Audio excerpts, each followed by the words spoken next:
been investigated over and over again by the Americans, by all kinds of American committees and Really? FBI and everybody, sure.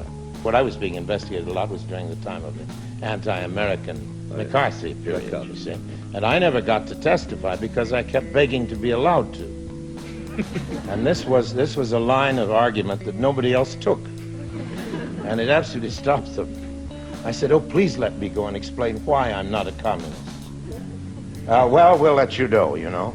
Then one of them earlier in the day, there was one congressional committee which was run by a fellow called Dyes, who ended up in jail for one of those minor crimes that seem to tempt our people in elective office. And he was a strong patriot. He wrapped himself in the American flag as fully as it was possible to do.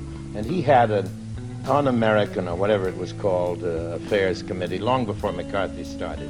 And he sent a few louts over to see me in my office in Hollywood. And they were particularly uneducated and dumb, and they fell into a marvelous trap. Because they said to me, are you a card-carrying communist? Of course, I've never been even faintly pro-communist, but I am on the progressive side, as I imagine you've guessed. But I said, will you define what a communist is? And this is when they fell into the trap. They said, what do you mean? I said, well, just, I want to answer your question honestly. How can I answer your question if you don't tell me what you mean? Well, what's communist?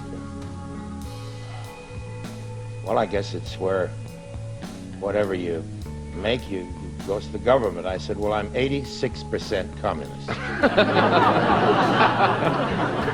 The rest is capitalist. That's the income tax that one pays to America.